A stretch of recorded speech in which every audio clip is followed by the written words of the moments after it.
Good afternoon, everyone. My name is Robert McCleary, and I am the coordinator for Landings International. Our director, Father Thomas Kane, along with the landing staff, welcome you to our first presentation of The Upper Room, this one subtitled Coming and Going. We named these presentations The Upper Room, since this is where Jesus shared the Last Supper with his disciples, and it's where they met after Jesus' death to share their shock, their sorrow, and perhaps even their hopes. Likewise, our upper room allows for us to share our faith, hopes, and fears with distinguished presenters like today's. Thank you for joining us this afternoon. Now I'd like to share the video that decided to share itself for a moment when we started, and it's introducing our presenters. Here we go.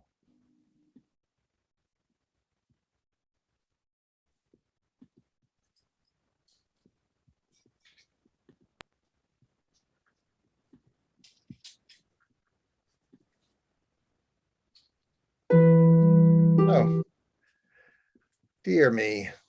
Sorry. Not to worry, Robert. We can introduce ourselves. Sure. Well, you know what? Okay, let's do this. We could almost introduce each other even. True. Why don't we have you do that? Okay.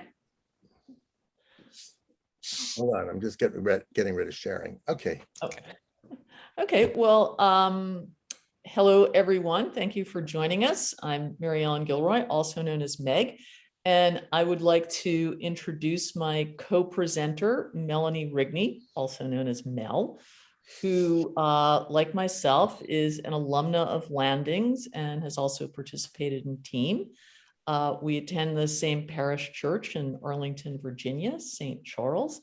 And Mel, in addition to being a public servant, is a very distinguished author who has published several books, Sisterhood of Saints, its companion work, Brotherhood of Saints, and most recently a journal for women in our demographic menopause moments. And not only am I grateful to Landings for bringing me back to active Catholicism, but for introducing me to Mel Rigney, who has become a very, very dear friend and spiritual companion. And right back at you, Meg. Mary Ellen T. Gilroy, otherwise known as Meg, and I wish I had initials that spelled something, is a distinguished longtime foreign service veteran.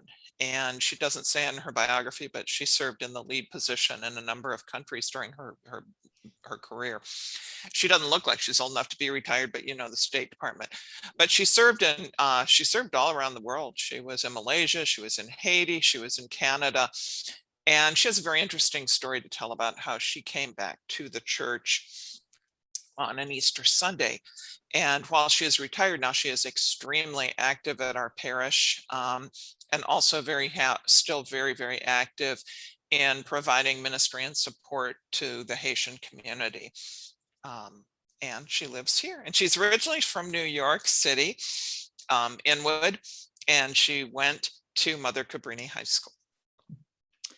Well, thank you, Mel. I must admit, having spent 17 years in Catholic institutions, educational institutions, I was a very naughty girl in going away from the faith. And even though I've been back in church for about 12 years now, I still have this vague feeling in the back of my mind that when I die and I'm standing in front of the gates of heaven, it's not going to be St. Peter who's standing there, but it's going to be Frances Xavier Cabrini shaking her finger saying, "Naughty girl." But I just do want to say a little bit about Landings and its impact on me, because it's actually had quite a profound impact on my faith life. And I was very excited, and I suspect Mel was too, to see the title of this talk was The Upper Room, because that has a second meaning for us, because when the Landings program was going on at St. Charles, it was held in the former choir loft, which overlooks the church, and it's referred to as the upper room. So for me, when I hear the upper room, I think of the sessions of landings that we were in and how it was such a warm and welcoming environment. And it was also a very intense experience for us. And I think our faith sharing was so intense that when it ended, I was sort of a little bit let down because I wasn't sure what the next steps were going to be. And thanks to landings, I was sort of launched on this unending journey of exploring different aspects of our faith tradition, different types of prayer.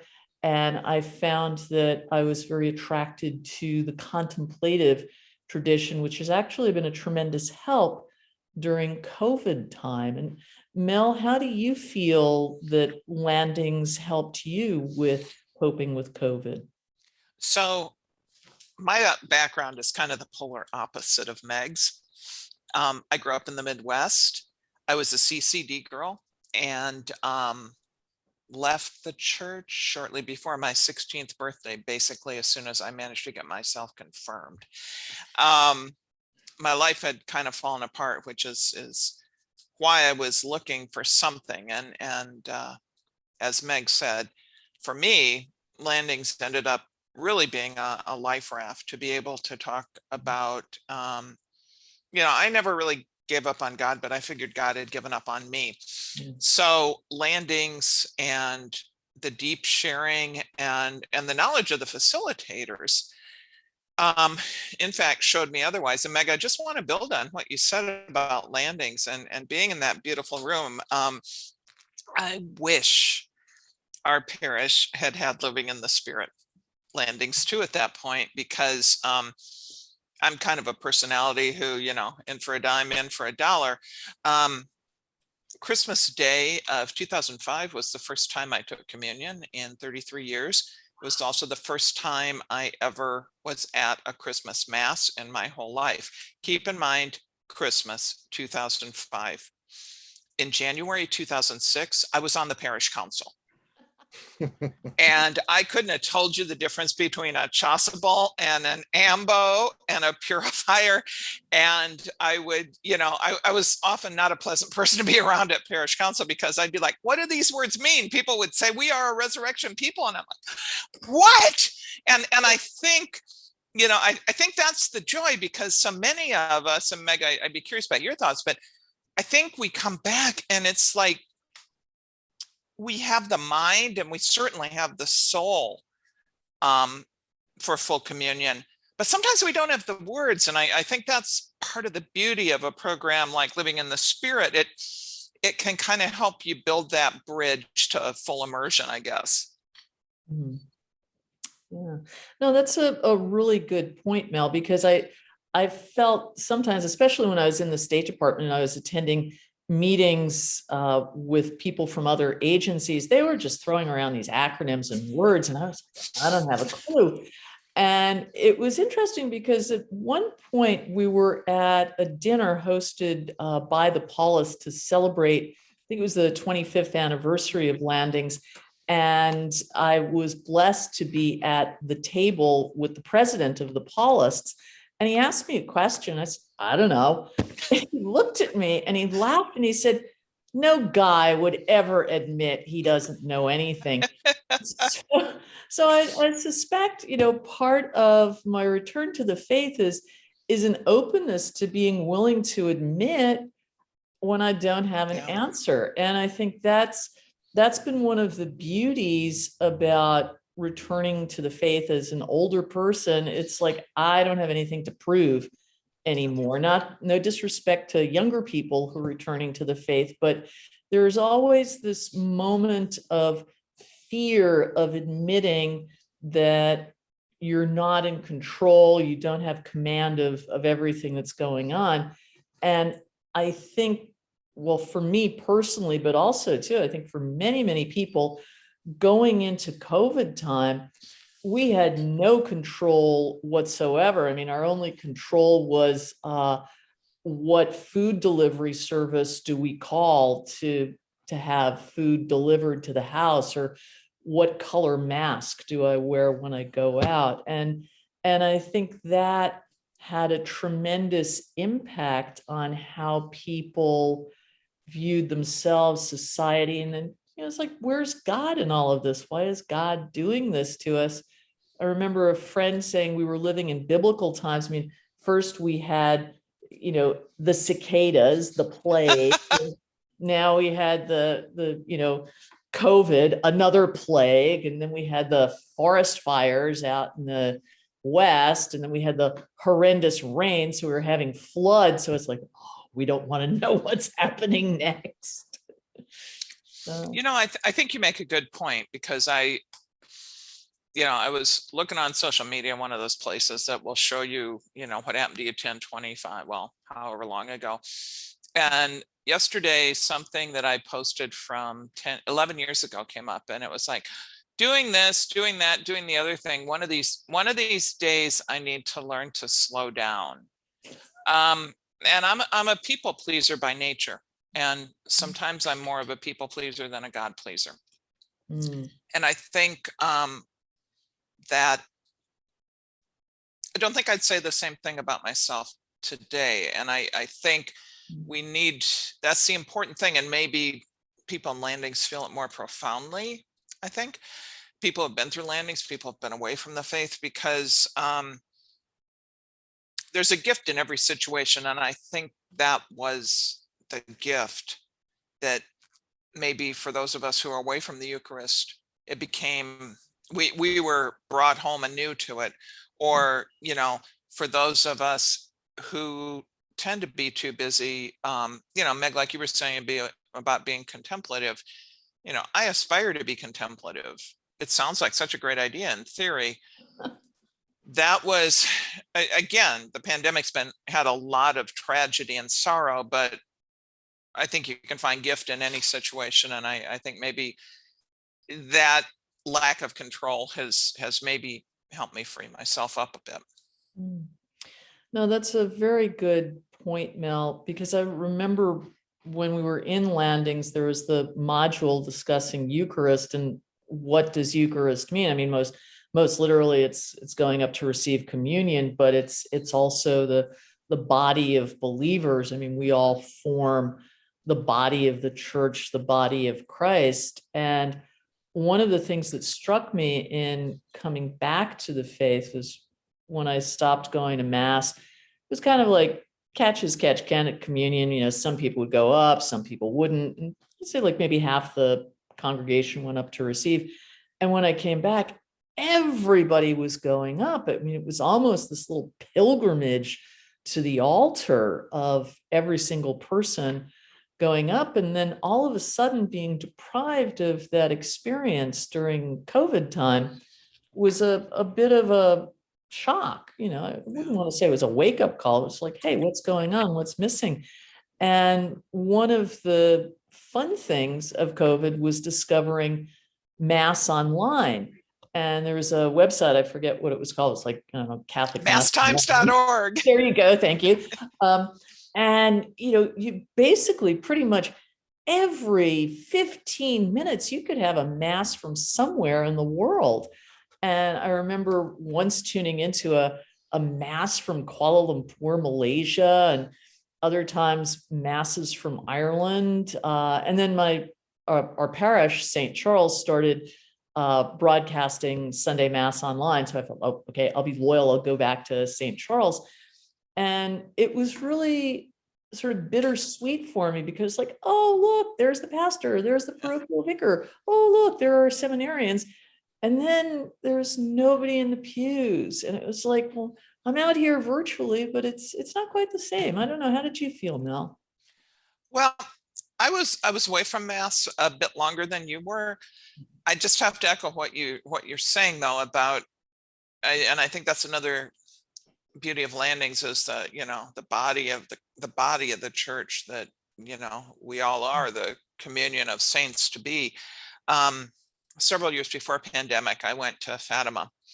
And I just have to say the most moving thing for me about Fatima was thousands of people saying the Mass in Latin.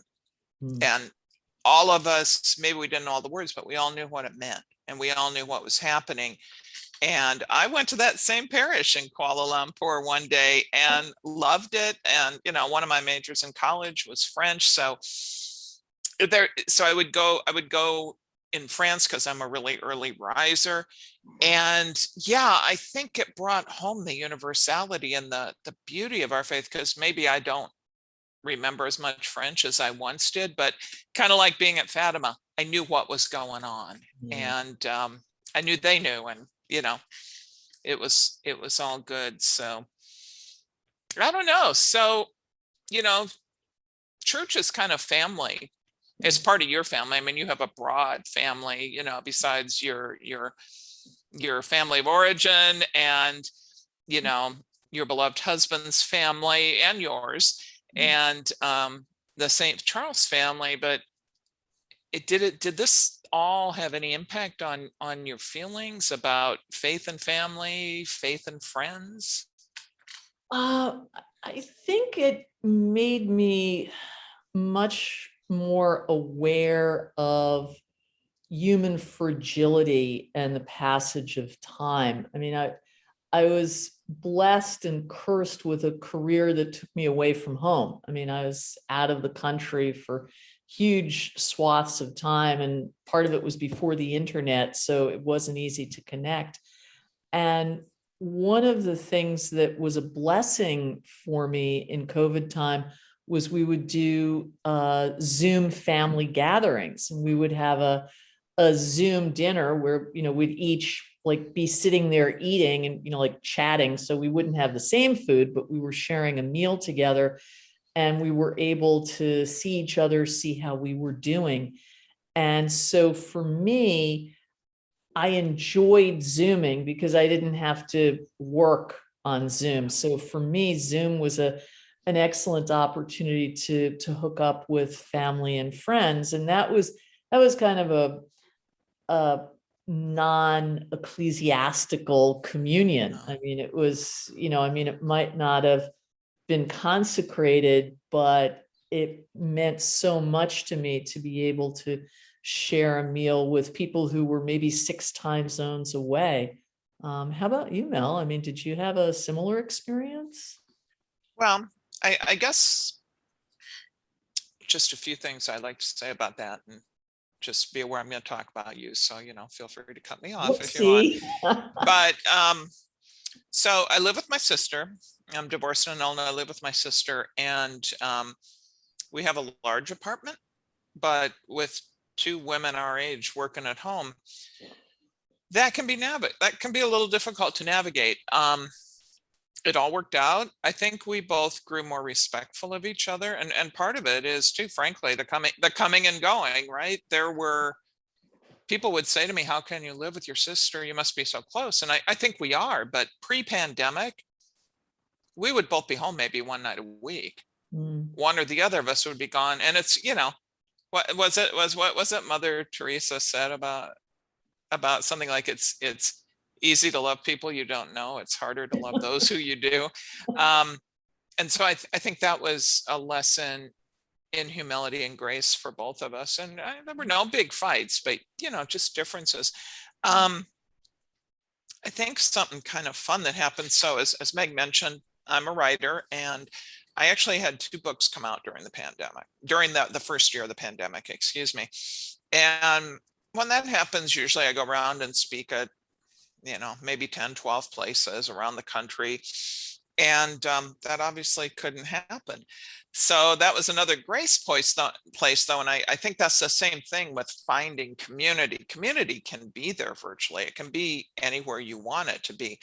And so Meg and I have a friend who owns an independent bookstore, and usually I would do an event at her place, and Meg would dutifully come because she's my friend. You know, we'd maybe get 20 people, and I would read a little bit, and we'd all have a pretty good time. Well, because we couldn't do that, we repurposed it into kind of a joint event that we it even more off the cuff than we're doing today, or I'd talk a little bit about one of the saints, and then Meg, you would offer us wine and chocolate pairings. I'm a little disappointed you're not doing that today, but if you would have told me 3 years ago that I could successfully launch a book without seeing another person in person, I would have said you're crazy. And yet, I mean, one of those books has done better than any other book I've ever written. And I think that intimacy that it's easier to be intimate with people online when this is all we got. The other thing I'd say is I would be curious if you found the same thing, Meg.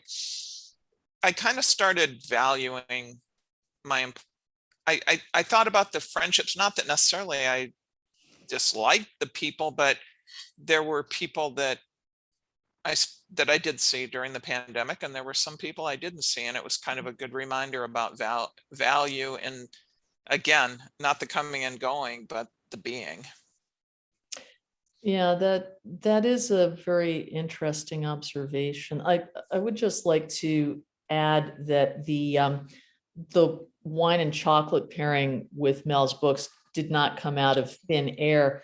We were trying to support the little independent bookstore, which also sells wine and chocolates. Yeah. And I was kind of snarky. I said to Mel when the first book launch was scheduled, I said, you'll save a fortune, because part of the tradition at One More Page Books is the author who's promoting her book brings sheet cake or cookies or some healthy snacks and wine from the store. It's kind of like snack time during the landings meeting.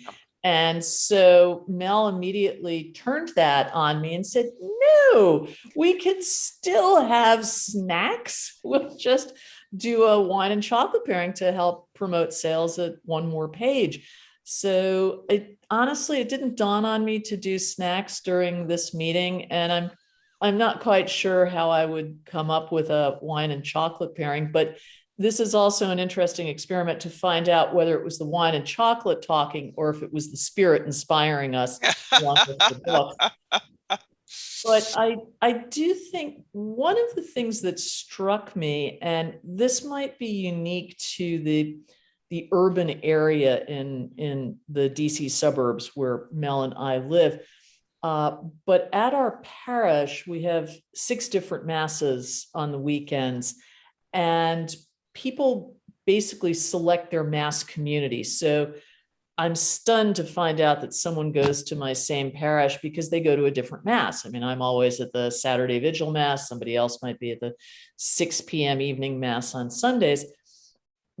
But you notice the people who are at Mass, and you might not know them by name.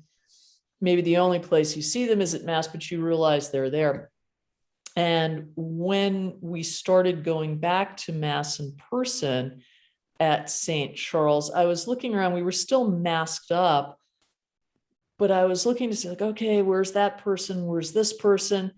And I was quite happy to see people. And what also struck me was, in spite of the fact that we were masked, I could recognize people, which made me wonder, we're so conditioned in our culture to look at faces and recognize faces that we don't realize we're taking in the whole person as we do that. And that sort of struck me in the faith sense that we look at the superficials, we don't necessarily absorb the person as a whole. I mean, I might see one lady who's always praying the rosary in the Adoration Chapel, but I have no idea what her inner faith life is like. I mean, she could be a profound mystic for all I know, but I just see her as the lady with the rosary. So I think what COVID also did for me was to rethink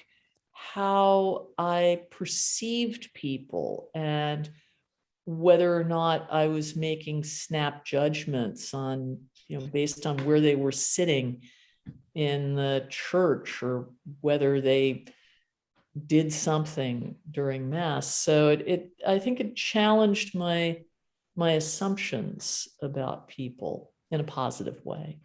So. Well, and since I'm always full of quotes, that I think that's, the whole thing about God loves us where we are, and he loves us too much to leave us where we are.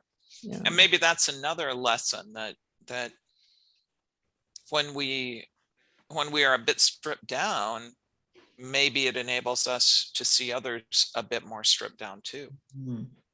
Well, that's very profound. I don't know about that. Well, I thought it was.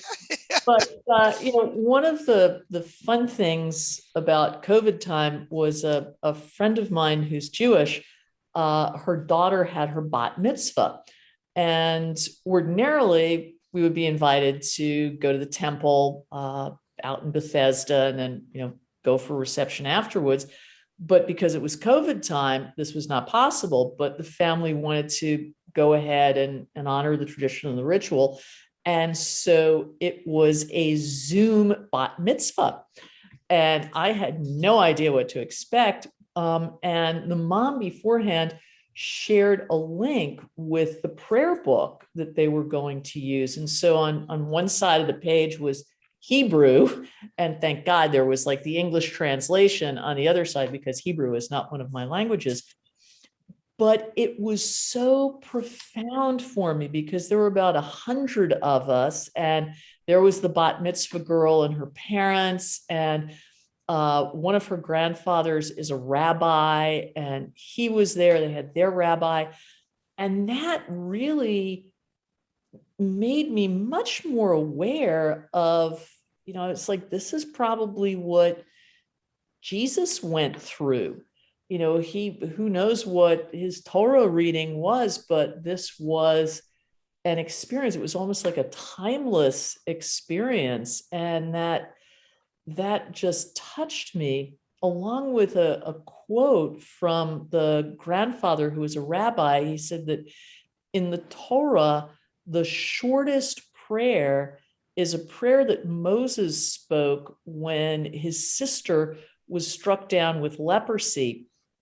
And it's like, this is one of the things I wish I paid more attention to the Bible, but apparently Moses' brother and sister, Aaron and Miriam, were like really annoyed with Moses because he like married outside of the faith, and they were like grumbling at him to God, it's not going to listen up, Yahweh, we're very annoyed with this. And God got annoyed. I mean, Old Testament God was, he could get kind of annoyed with people. And so he struck Miriam with leprosy. And Aaron was horrified. He ran to Moses, like, quick, do something. You talk to God all the time. And Moses was still really, really annoyed with Miriam. So he didn't mention her by name, but he prayed, please God, not this, heal her. And that coming, I guess this was in May of last year when, COVID was still climbing up. And I thought to myself, that was an incredible prayer, because we were divided politically as a nation. We were divided over whether or not to mask up, to vaccinate, whether COVID was serious. And here was Moses, very human, still very, very annoyed at what his sister had done, but still remembering to pray for her.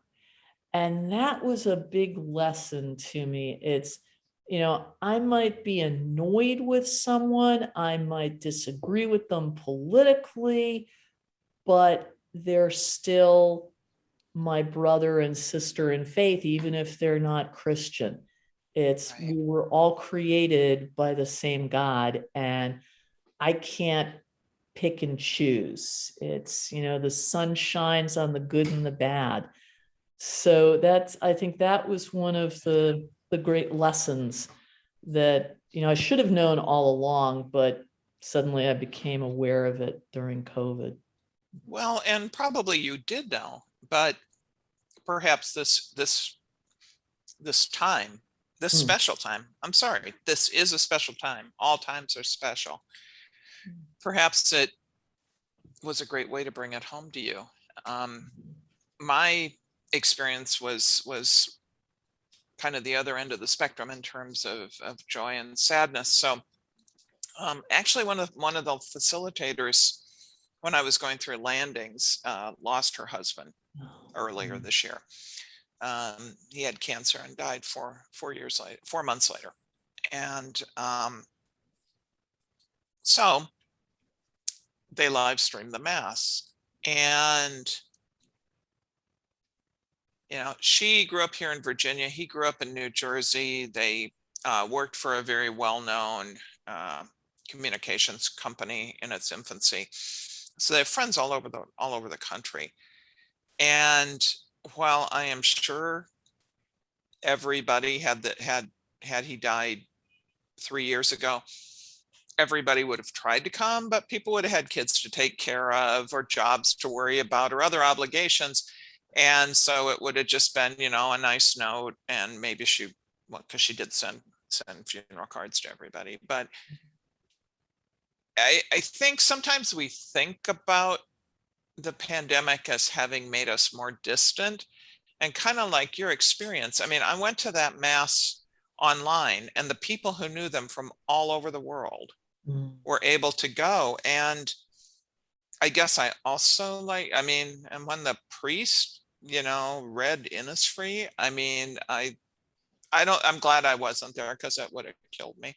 But I think it was also helpful for her, because the people who were in her very inner circle were there to support her. But I think maybe the fact that there weren't hundreds of us didn't drain her quite as much, and maybe let her get through a beautiful eulogy, a very faith-filled one. So I hope that's something we take out of the pandemic. I don't think we have to distance ourselves. In fact, I think the technology we've all become a bit more adept at can in fact help us embrace people. You know, we can show people the brand new baby, right? Yeah. We can celebrate, everybody can celebrate our retirement, or our bat mitzvah, or our bar mitzvah, or our confirmation. And I think in some ways, maybe it will turn out that community is built much as the same way. I mean, Meg, do you think anybody who has ever completed landings doesn't have a special landings friend, even if they didn't go through landings with them? Oh, yeah. I mean, it's a sense of community. It's a faith family. And in fact, if I meet someone and they say, like, they just happen to mention landings in passing, it's like, oh, we're alums. You know, it's like we do the secret faith handshake, and we share our experiences. And I think it's been a very moving time for us. And I mean, I know I'm still in touch with, it was a fairly large group that I went through. I think there were 12 of us, and I'm still in touch with 6 of them. So it's been very rewarding. And those 6 don't even live in the area anymore. Yeah. They're sort of scattered around the states. Yeah. So it's been a plus. Yeah. You know, when I talk about landings to people, kind of, you know, first I say, oh, landing's my life, because I believe I do. And secondly, I used to say to people, but you got to get out of the upper room. You got to have more friends than landings friends. And I still believe that's true. However, I think it's important to build your own your own upper room in your soul. Yeah. And the depth of landings. I mean, you know, you and I are buds. I just had breakfast with a fellow landings alum last Saturday. You know, my virtual assistant, who may be on here, hi Karen, is the mother of another landings alum. So, you know, it's like, it's a big circle. And I guess I've kind of reconsidered my thought on that too, that, yeah, you need to get out of the upper room, but always keep the upper room in your soul. Oh yeah, no, that's beautiful. And in fact, it's funny because when the Pope announced the year of the new evangelization, I was like, meh, I'm not an evangelist. There's no way I'm going to run out there and buttonhole people. You know, it's like I was thinking about when I was a kid, you know, in Times Square, there was always somebody holding a Bible, you know, running up to you and saying, have you found Jesus? And it's like, no, is he lost? What's going on? But the more I thought about it, especially with the sort of isolation imposed by COVID, was evangelization has so many different definitions, just the way Eucharist does. Yeah. And sometimes, just you can evangelize one-on-one, and you don't have to even talk about God or faith or the Spirit. It's just how you carry yourself. Yeah. And I remember reading, so I wish I could remember who wrote this, but I think it might have been a prayer of St. Francis, where it's, in this life, our hands are God's hands, our ears are God's ears, our tongue is God's tongue. If we open ourselves to the Spirit, God will be working through us, whether we realize it or not. And that's actually kind of a horrifying and energizing thing at the same time, because I think to myself, it's like, I really take that whole I am not worthy part to an extreme. And the fact that God created me and God uses me is just the most extraordinary thing I can think of. So, Yeah. And I think that's just it. We never really know how, right? And we certainly don't know when. I mean, I started out my career as a journalist writing 7,500 word radio briefs.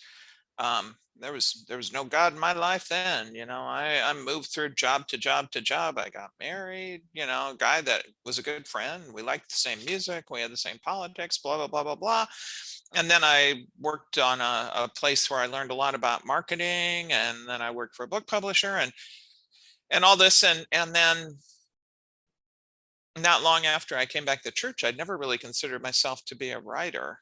I was more of an editor. I love editing. And all of a sudden I became a writer, and most of the things I write fit perfectly into that 75 to 100 words, at least as a concept. And not thinking marketing and network are dirty words is helpful. And I think, I think God's got a plan for all of us. And I think maybe what we learn in landings in particular is you can veer from that path all you want. You can go so far afield you don't think God would even recognize you. But if you come with, Psalm 53, right? Contrite heart and a clean spirit, still in me a clean heart and a contrite spirit. Wherever you are, there's a way back. Yeah. And he'll make something out of your meanderings for his good. That's true. That's true. And I think the important thing is that we're open. And I know that so many times we're so busy praying at God that we kind of miss if God is answering us, because we're listening to our own voice. I just want to tell a little anecdote sort of on me. As part of my responsibilities at church, I'm a sacristan and I'm an usher as well. And St. Charles is a very urban parish, and we have a very diverse community, including some people who are struggling with their own demons. And because the adoration chapel is basically open 10 hours a day, we find some people coming in just to rest, not necessarily rest with the Lord, but who knows why they've come in. And there was one mass when we were still masking up and maintaining social distance. And I noticed there was a gentleman in the back who was having some issues with his mask. And I was like, okay, that's fine. And after communion, he just took his mask off and put it in his pocket. And I walked over to him very respectfully and said, "Excuse me, sir, but would you please mask up?" And he gave me this really nasty look. And I'm from New York City. I came of age when, it wasn't a fun place to be. And I don't take sass from anyone.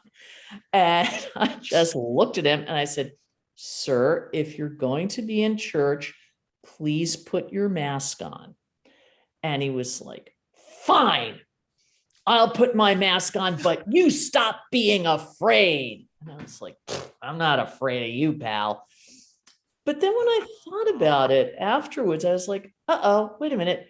Is this like a God message? Yeah. It's like, what am I afraid of? And it wasn't so much, COVID germs, but I was thinking about like, what are my inner fears? What is preventing me from moving forward spiritually and, being a good companion to all that I meet? And so it was like, this guy, maybe he was crazy. I don't know.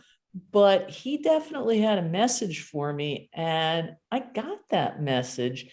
Wow. And I think if I hadn't come back to the faith, if I hadn't been praying on it, contemplating on it, meditating on it for the past 12 years, that would have just gone right over my head and just would have written him off. So I think it was a God moment.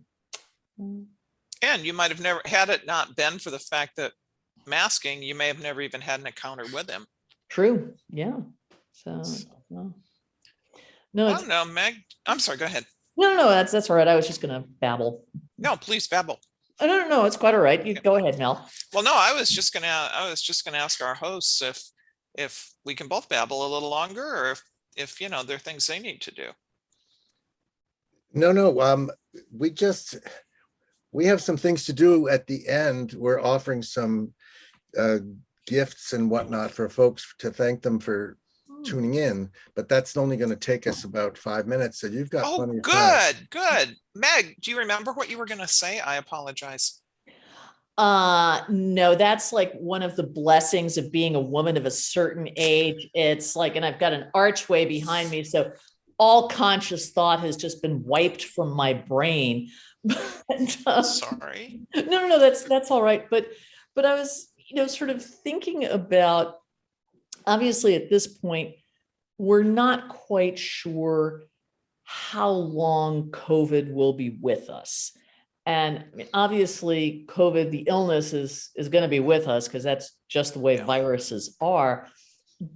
But thinking about how our society will change and how we can adapt to these changes. I'm fortunate in that I don't have children in school, but I do have, grandchildren and great grandchildren who are in school, and they're too young to be vaccinated.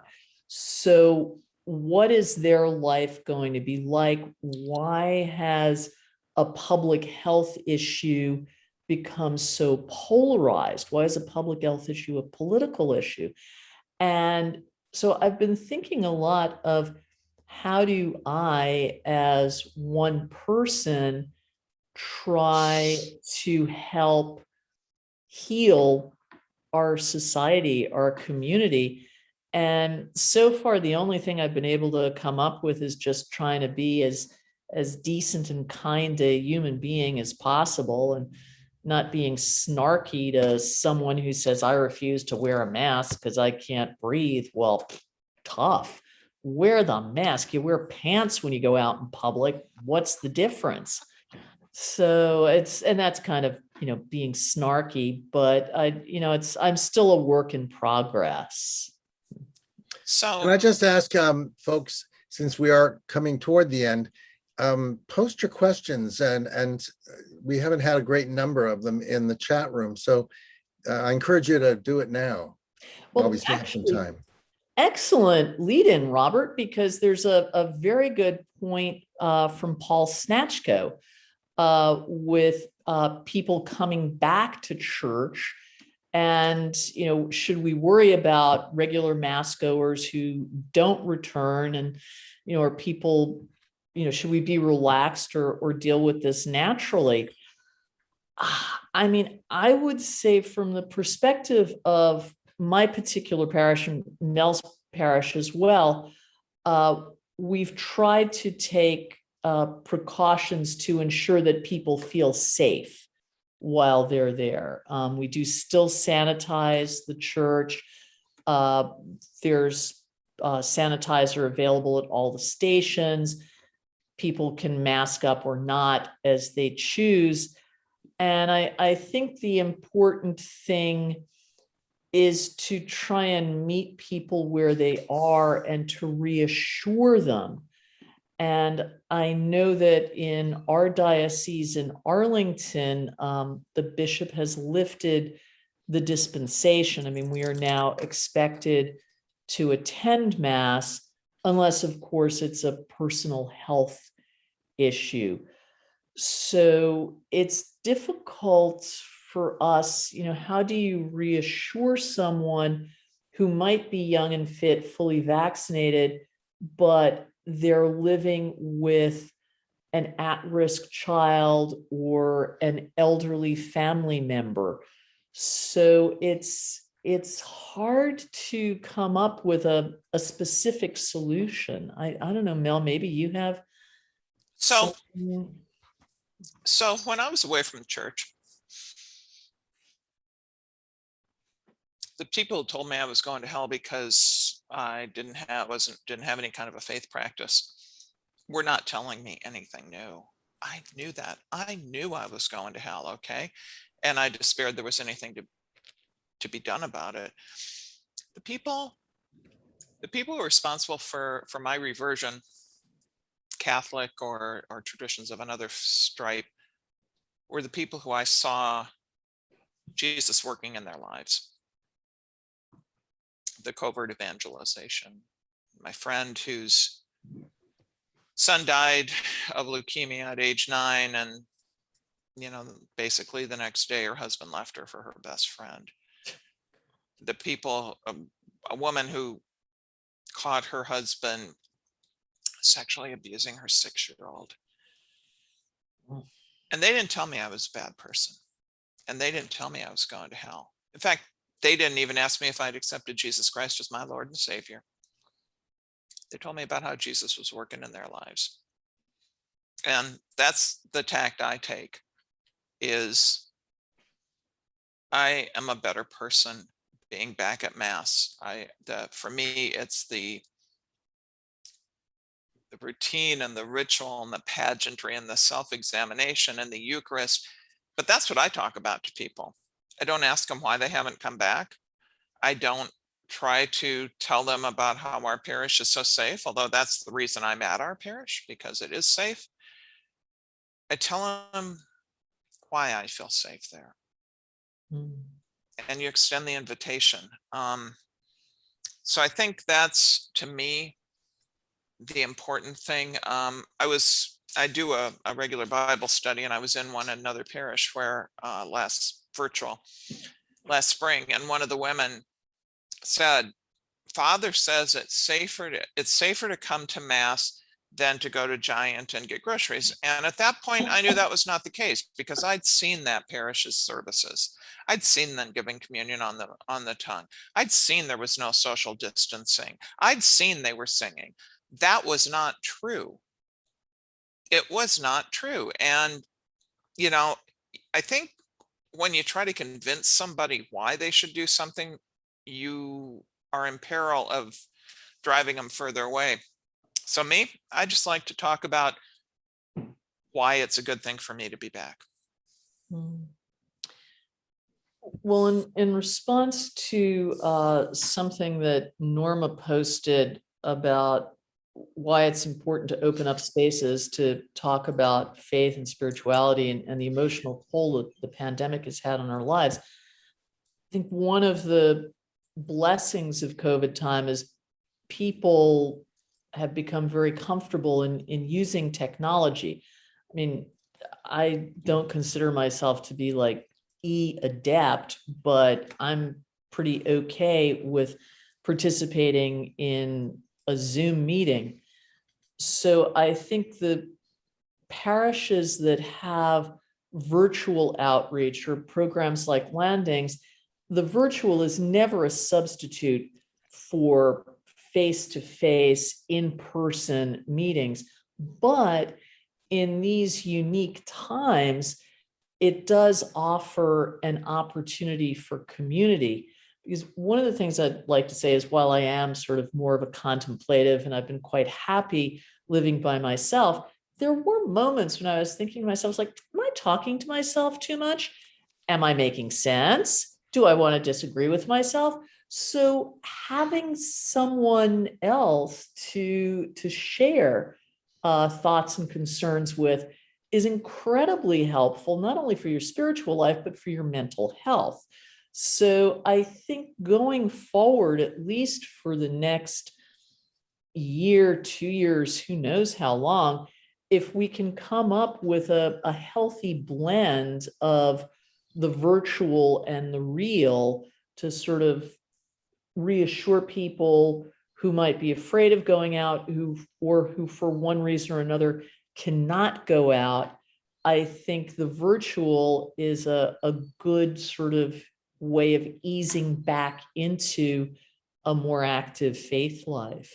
The other thing I want to say quick before we turn it back to Robert is, at some point, we got to get over ourselves. We are not the first people in the history of the universe to live through a pandemic. Catherine of Siena nursed people through a pandemic. Jacinta Marto was 9 years old during the pandemic of her era, and never really recovered, and ended up dying alone, and told the Blessed Virgin that she would suffer so that more souls could be saved. Gianna Beretta Molla, who so many women rightly admire and try to emulate, her parents lost 2 kids during a pandemic. They moved because of the pandemic, and yet they did not become bitter against God. They ended up having, one daughter who's a saint because of the way she became a doctor, because she saw that, the care that her parents still had for the world. And one of her brothers became a missionary. So, folks, we are not unique. God has given us a challenge, and I don't think he didn't give us the pandemic, but every opportunity is an opportunity for us to grow in love and to grow closer to him, and this is not an opportunity to become bitter or fearful.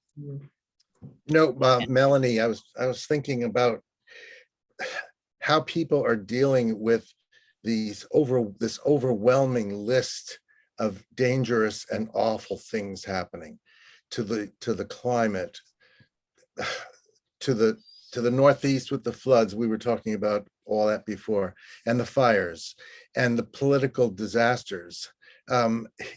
This is what becomes overwhelming, I think, sometimes for people.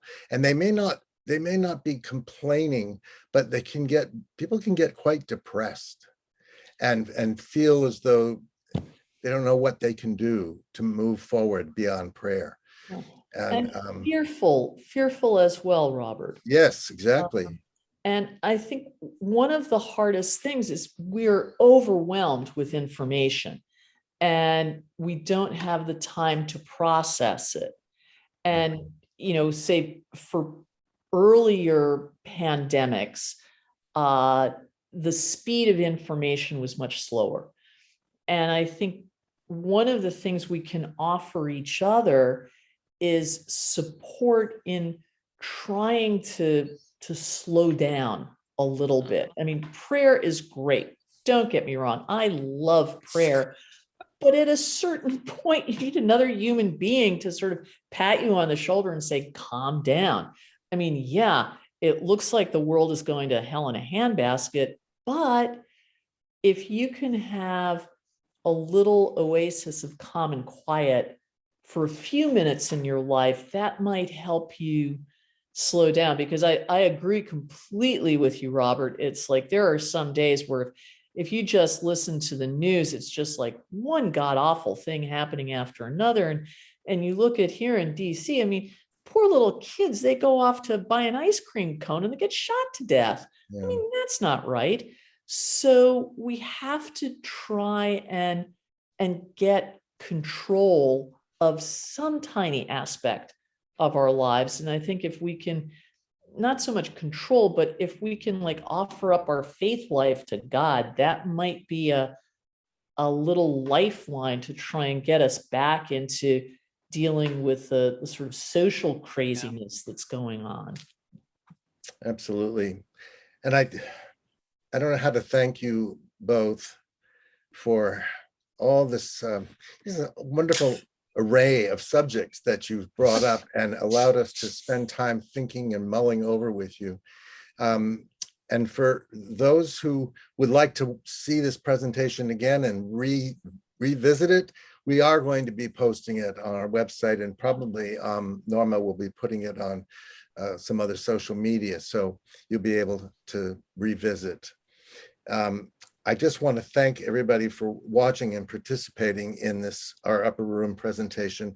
And we hope and certainly are sure that you found it engaging and thought-provoking. We have a couple of things that we can offer to you folks who are in the audience. And let me just go through them now, if I can get my digital stuff to work. I think I can.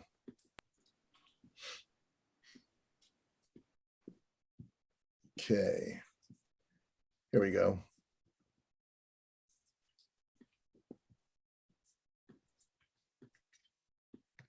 Play on this Mac, please.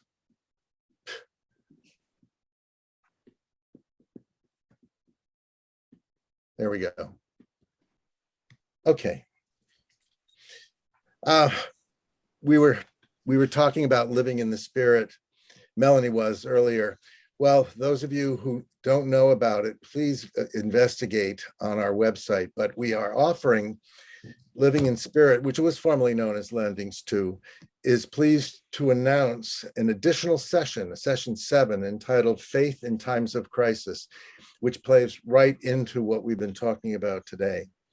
It's available free to all Landings parishes, and this session addresses ways that faith can assist in coping with the extraordinary challenges in our current world. Just visit our website, and that's here, landingsinternational.org, and gravitate down to the box in the bottom called Faith in Times of Crisis, and you'll see there is a download Faith in Times of Crisis link. So we invite you to take a look at that. We have another interesting thing that Boston College is offering, the School of Theology and Ministry, the STM, is offering Landings leaders and participants a 20% discount on all their fall courses, and they're wonderful. That's great. Check out the course options and information when you Google Boston College STM to register. And we encourage you to use the code LANDALL21, LANDALL21, by October 20th to take advantage of that 20% discount. We also have a limited number of copies of a wonderful book to give away. Our own Landings director, Father Thomas A. Kane, has edited a reconciliation reader entitled Healing the People of God, Theological and Pastoral Approaches. It gathers essays from prominent theologians, including Tom Stegman, Sean Copeland, Peter Fink, Frank Desiderio, Francine Cardman, most of whom serve on the faculty of Boston College and its School of Theology. There are a very limited number of these books available, and we'll send them out as supply lasts. So it's first come, first served. We also have Landings tote bags. Doesn't everybody have a tote bag? And don't you need more? Not as nice as the Landings one. I know, it's nice.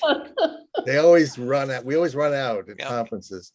And we also have these Landings pew cards, which are two-sided bilingual invitation to join an 8-week session of Landings.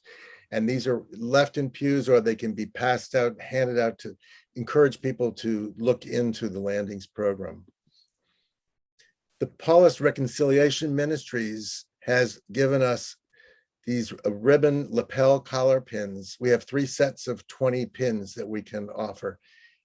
And if you are interested in tote bags, the Healing God's People book, pins, or pew cards, please email landingsdc@gmail.com. And be sure to include your mailing address. Supplies are limited, so first come, first served. And we thank you again. Let me just find myself out of here. Here we go. We thank you again for spending time with us in the upper room today. And please visit our website, which you saw before, landingsintl.org, to check out announcements of future installations of the upper room, featuring a roster of new, gifted, and fascinating presenters. We hope to be offering you the opportunity to share in these enriching conversations every 3 months, so keep checking our website. A final deep felt expression of thanks to Mary Ellen and Melanie for offering their experience, their time, and their wisdom so generously. So goodbye for now. Have a safe and blessed. Just in time. Goodbye, all. Okay.